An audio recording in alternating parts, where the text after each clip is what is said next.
Are you an aspiring leader who knows you have more to offer but you can't seem to get ahead? Do you frequently feel overwhelmed and under-supported?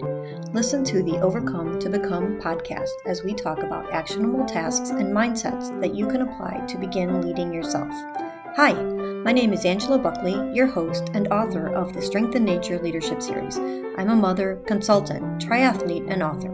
In Overcome to Become, I share with you the science-backed and experience-proven lessons I've learned in my own leadership journey to beat burnout.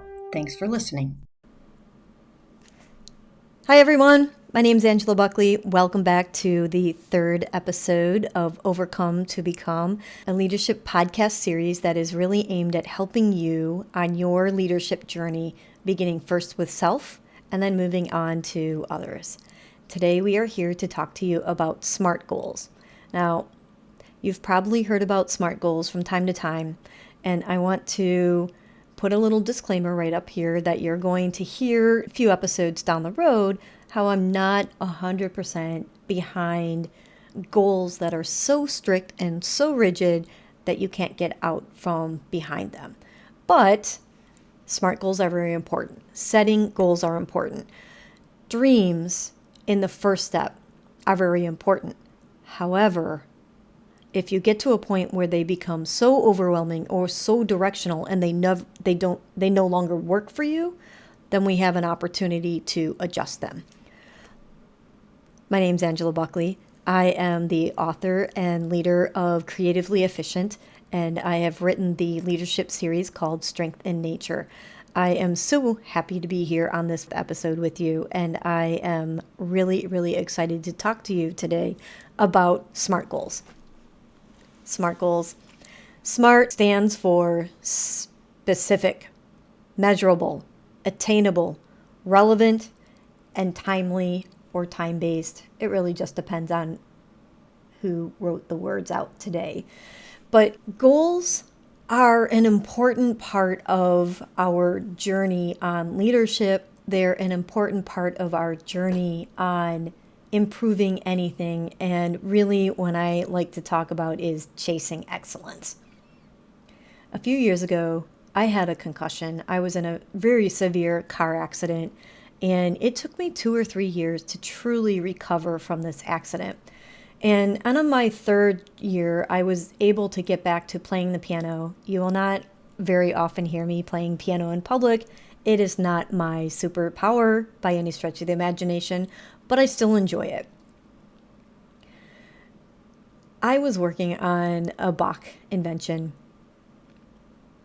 It was not going well, and I was frustrated. And my child at the time was also taking piano lessons, and his piano teacher required him to memorize everything, and he memorized in sections.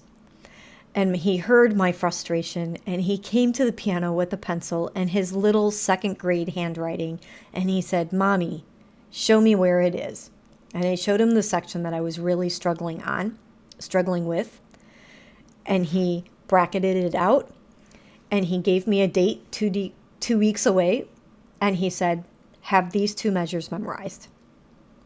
First of all, that makes the mom heart proud that he was learning that from his piano teacher, and he was able to articulate it when I truly needed a little bit of a lift. Secondly, let's talk about what he just said. It was very specific. It was 2 measures of music. Right hand and left hand, he was very clear. It was measurable. 2 measures. He bracketed it out. He showed me exactly where to start and where to finish. Was it attainable? I say questionable, but was it? I only had this one assignment, not the 2 pages that I needed to be working on. I only had 2 measures in 2 weeks. It's pretty attainable, and it's certainly an assignment that he had been given many, many times. Was it relevant? Certainly. One of my goals was to be able to play this piece of music. It's a very challenging piece of music. Anytime you say the word Bach, the name Bach, you know you're in trouble, and there's going to be some hard work involved. So it was relevant to my goals, and it was timely. It was very time-based, right? I had exactly 2 weeks. He even wrote the dates on it. I still have that piece of music with his handwriting, and I will cherish that piece of music. I'm so grateful that my child had an opportunity to learn what SMART goals look like at a very young age, and he has been able to apply that throughout his life. Although, if I asked him what a SMART goal was, he would not be able to necessarily articulate specific, measurable, attainable, relevant, and time-based. So today, we want to talk about what that looks like. Specific means something that you can describe, something that you can show for it. Maybe it means I'm going to drink 1 glass of water every single day. As a health goal, and as a goal that would be attainable to overcome the overwhelm, this is exactly what we're looking for, right? It's 1 glass, it's attainable, it's measurable, it's relevant to your health goals, and it's timely because you were saying 1 a day. Maybe you want to build up your water consumption and you're not accustomed to that. So perhaps next week your goal is 2 or 3.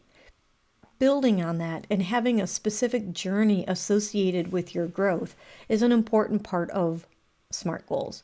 You'll hear many people talk about SMART goals when you are in business, but we don't always hear or learn about them when we're in the education system.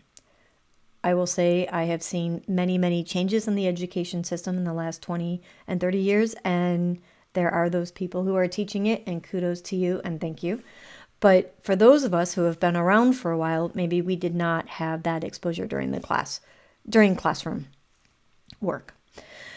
In business, people expect you to be able to set a SMART goal. It's an important part of leadership journey. When we talk about overcoming the overwhelm, it's an important part of getting our mind right. It's an important emotional part, emotional element of getting out of the overcome, because attainable can feel like such a big word sometimes. We do not have to just wake up one day and be better. We did not wake up one day and be bad. It just feels like that. And you'll hear some of the people giving testimony to, somehow I was overwhelmed, but I don't know how I got there. The analogy that we hear from time to time is when you have a frog in cold water and you turn it on to boil, they don't jump out. But if you put a frog in hot water, it jumps out immediately. It knows that it's hot. But if you acclimate it slowly, it doesn't realize it's in boiling water, literally. And this is sometimes what happens to us as busy professionals who want to give back, as busy parents who are busy caring for our wardens, our children, and the other people that are in our lives. Sometimes we're simply doing what needs to be done until at one moment we realize it's too much for one person. So making sure that we understand what attainable means to us and to our personal goals physically, emotionally, spiritually are very, very important. This is really all I had to share with you today on SMART goals. We will be hearing from an expert who really works in depth with people and setting their goals and aligning those goals to their visions, missions, somewhere down the road. And so I will leave their expertise to your waiting ears. Thank you for listening to me today. My name is Angela Buckley. I am the author and creator of Creatively Efficient, author of the leadership series, Strength and Nature. I look forward to sharing with you more about the tips that we have associated with Overcome the Overwhelm here in this podcast series, Overcome to Become. Thank you, and I look forward to talking to you next time. You've just concluded an episode of Overcome to Become, a leadership podcast focusing on leading yourself first. Thanks for listening. I'm Angela Buckley with Creatively Efficient, author of the Strength and Nature Leadership Series. Please help me to continue these series by writing a review wherever you prefer to listen. Thank you for your time and interest. I appreciate your support.